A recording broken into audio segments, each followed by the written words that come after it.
Good morning, welcome to స్వతంత్ర. నేను మురళి. ముందుగా హెడ్లైన్స్ చూద్దాం.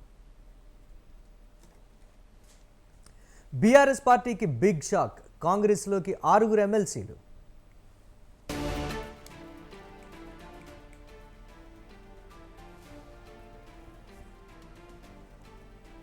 ఢిల్లీలో చంద్రబాబు బిజీ. ఇవాళ నీతి ఆయోగ్ సీఈఓ జేపీ నడ్డాతో భేటీ.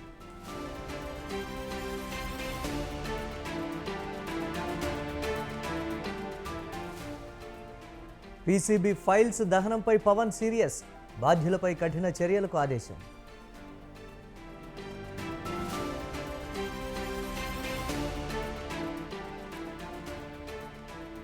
హత్రాస్కు బయలుదేరిన రాహుల్ గాంధీ. తొక్కిసలాట బాధితుల కుటుంబాలకు పరామర్శ.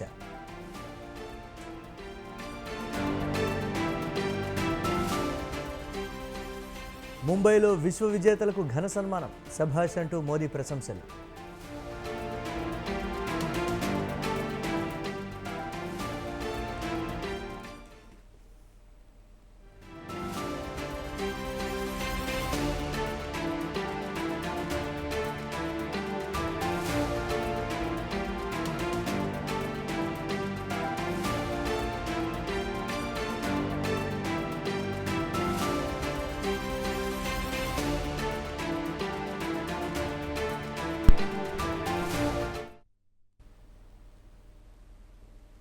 బీఆర్ఎస్ పార్టీకి బిగ్ షాక్ తగిలింది. ఎన్నికల్లో ఓటమి తర్వాత దెబ్బ మీద దెబ్బ తగులుతోంది.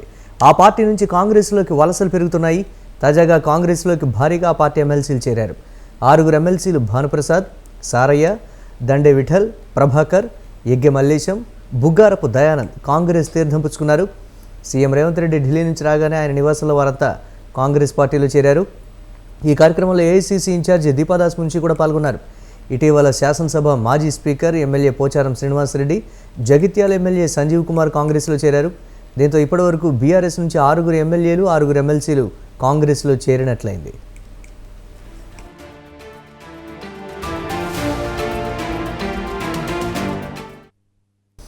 ఆరుగురు ఎమ్మెల్సీలు బీఆర్ఎస్కి సంబంధించి కాంగ్రెస్లో చేరికపై మరిన్ని అప్డేట్స్ మా కరెస్పాండెంట్ రాజు అందిస్తారు. రాజు. రైట్ మురళి, ఒకవైపు ఆపరేషన్ ఆకర్షణ కాంగ్రెస్ పార్టీ వేగవంతం చేసింది. అందులో భాగంగానే ఇప్పటికే 6 ఎమ్మెల్యేలు కూడా బీఆర్ఎస్ నుంచి కాంగ్రెస్ లోకి మారినటువంటి పరిస్థితి అయితే ఉంది. నిన్నటికి నిన్న వరుసగా ఢిల్లీ టూర్ లో ఉన్నటువంటి సీఎం రేవంత్ రెడ్డి నిన్న అర్ధరాత్రి హైదరాబాద్ చేరుకున్నారు. ఆ అనంతరం బీఆర్ఎస్ సంబంధించినటువంటి ఎమ్మెల్సీలను కూడా సీఎం తన నివాసంలో పొంగులేటి శ్రీనివాసరెడ్డి, ఇతర మంత్రులు, అలాగే దీపదాస్ మున్షి సమక్షంలో పార్టీలో జాయిన్ చేసుకున్నటువంటి పరిస్థితి ఉంది. ప్రస్తుతం అసెంబ్లీలో వారికి తగినటువంటి బలం ఉన్నప్పటికీ కూడా శాసన మండలిలో కేవలం 2 మాత్రమే ఎమ్మెల్సీలుగా ఉన్నారు. ఆ అనంతరం ఎన్నికల ముంగిట అటు పూచుకుల దామోదర్ రెడ్డి, వారితో పాటుగానే పట్నం మహేందర్ రెడ్డి, ఇరువురు నేతలు కూడా పార్లమెంట్ ఎన్నికల కంటే ముందుగానే పార్టీలోకి రావడం జరిగింది. ఆ తర్వాత వచ్చినటువంటి ఎమ్మెల్యే కోట ఎమ్మెల్సీలో అటు బల్మూరు వెంకట్కి, అలాగే ఎమ్మెల్సీ మహేష్ కుమార్ గౌడ్ కి చోటు దక్కింది. వారితో పాటుగానే ఇటీవల జరిగినటువంటి ఉప ఎన్నికల్లో పట్టభద్రుల ఉప ఎన్నికల్లో తీన్మార్ మల్లన్న కూడా శాసన మండలికి ఎన్నిక కావడం జరిగింది. ఓవరాల్ గా 6 చేరింది కాంగ్రెస్ పార్టీ బలం. అయితే మరో 6 బీఆర్ఎస్ నుంచి ఎమ్మెల్సీలు కాంగ్రెస్ లో చేరడంతో 12కు చేరింది. అయితే ఓవరాల్ గా 40 మంది శాసన మండలి సభ్యులు ఓవరాల్ గా ఉంటారు. అందులో 12 మంది ప్రస్తుతం కాంగ్రెస్ పార్టీకి బలం చేరింది నిన్న చేరినటువంటి నేతలతో. అయితే మరికొంతమంది నేతలు కూడా చేరేటటువంటి అవకాశం ఉందనేది కూడా కాంగ్రెస్ పార్టీ వర్గాల్లో వినిపిస్తా ఉంది. ఉమ్మడి జిల్లాల వారీగా కీలక నేతలు, మంత్రులు కూడా ఎమ్మెల్సీలతో చర్చలు జరుపుతా ఉన్నారు. అందులో భాగంగానే ఈ యొక్క చేరికలు జరిగాయి. మరికొంతమంది నేతలు కూడా చేరేటటువంటి అవకాశం అయితే కనిపిస్తా ఉంది. అయితే నిన్న అర్ధరాత్రి కాంగ్రెస్ పార్టీలో చేరినటువంటి ఎమ్మెల్సీలను పరిశీలిస్తే మాత్రం భానుప్రసాద్, అలాగే సారయ్య, దండే విఠల్, ప్రభాకర్, యగ్గె మల్లేశం, బొగ్గాపుర దయానంద్, అంటే దాదాపుగా వీరందరూ కూడా గతంలో టీడీపీలో పనిచేసినటువంటి నేతలుగా చెప్పుకోవాల్సి ఉంటుంది. ముఖ్యంగా టీడీపీ నుంచి ఆ అనంతరం టీడీపీలో రాజకీయ ప్రస్థానం ప్రారంభించి అనంతరం బీఆర్ఎస్ లో చేరినటువంటి నేతలే దాదాపుగా ఉన్నారు. వారు తిరిగి కాంగ్రెస్ లోకి వెళ్తున్నటువంటి పరిస్థితి అయితే ఉంది, వెళ్ళారు. అయితే మిగతా నేతలు కూడా, మిగతా ఎమ్మెల్సీలు కూడా వచ్చేటటువంటి అవకాశం అయితే కనిపిస్తా ఉంది. పూర్తి స్థాయిలో కూడా కాంగ్రెస్ పార్టీ ఆపరేషన్ ఆకర్షను వేగవంతం చేసినట్లయితే మనకు స్పష్టమవుతా ఉంది. Murali, right, thanks for updates Raju.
Break news చూస్తున్నాం. ఏపీ సీఎం చంద్రబాబు ఢిల్లీ పర్యటన కొనసాగుతోంది. నిన్న ప్రధాని మోదీ సహా పలువురు కేంద్ర మంత్రులను కలిసిన ఆయన ఇవాళ రెండో రోజు కూడా పలువురు కేంద్ర మంత్రులను కలవనున్నారు. కాసేపట్లో నీతి ఆయోగ్ సీఈఓతో సమావేశమవుతారు. అనంతరం ఉదయం 10 గంటలకు కేంద్ర మంత్రి నిర్మలా సీతారామన్ను కలిసి రాష్ట్ర ఆర్థిక పరిస్థితి, రావాల్సిన నిధులపై చర్చిస్తారు.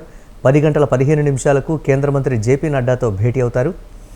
అనంతరం మధ్యాహ్నం 12 గంటల 30 నిమిషాలకు సెంట్రల్ మినిస్టర్ అథవాలేతో కలిసి ఏపీకి సంబంధించి పలు అంశాలపై చర్చ జరపనున్నారు. ఈ సమావేశాల తర్వాత పారిశ్రామికవేత్తలను కలుస్తారు. అనంతరం మధ్యాహ్నం 3 గంటలకు మీడియాతో ప్రధాని, కేంద్ర మంత్రులతో సమావేశ వివరాలను వివరిస్తారు. సాయంత్రం ఢిల్లీ నుంచి తిరుగు పయనమై హైదరాబాద్కు చేరుకుంటారు.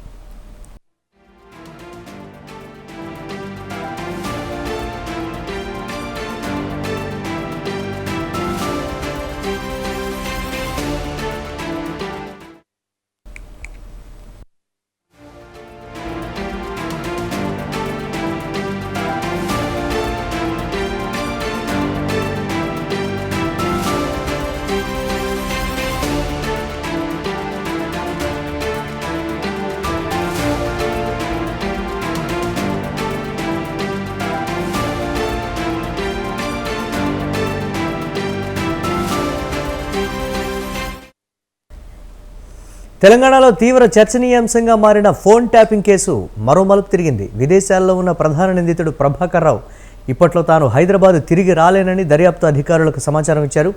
ఇప్పటివరకు అరెస్టైన 4 అధికారుల వాంగ్మూలం, స్వాధీనం చేసుకున్న ధ్వంసమైన కొన్ని ఎలక్ట్రానిక్ వస్తువులు తప్ప ఈ కేసులో చెప్పుకోదగిన పురోగతి కనిపించడం లేదు. ప్రధాన నిందితుడైన ఎస్ఐబి మాజీ ఓఎస్డీ ప్రభాకర్ రావు, మరో నిందితుడు శ్రవణ్ రావు విదేశాల్లో ఉండటమే ఇందుకు కారణం.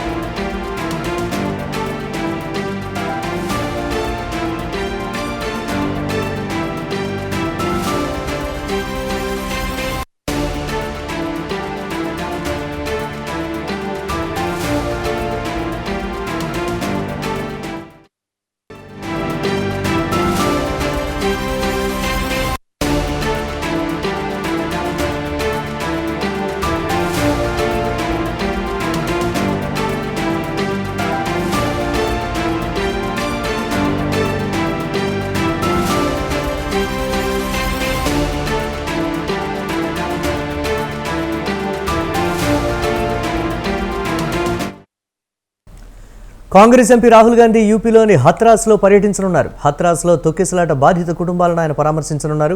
తాజాగా హత్రాస్లో ఒక మతపరమైన కార్యక్రమంలో జరిగిన తొక్కిసలాటలో 121 మంది ప్రాణాలు కోల్పోయారు. మృతుల్లో ఎక్కువ మంది మహిళలు, పిల్లలు ఉన్నారు. ఈ సంఘటనలో స్వయం ప్రకటిత దేవుడు భోలేబాబా అలియాజ్ నారాయణ్ సకర్ హరి ఒక కార్యక్రమాన్ని నిర్వహించారు. ఇప్పటికే ఈ ఘటనలో ఆర్గనైజింగ్ కమిటీకి సంబంధించిన 6గురిని ఉత్తరప్రదేశ్ పోలీసులు అరెస్టు చేశారు. పోలీసుల అంతర్గత విచారణ నివేదిక నిర్వహణ, భద్రతా ప్రోటోకాల్లో తీవ్రమైన లోపాలను వెల్లడించింది.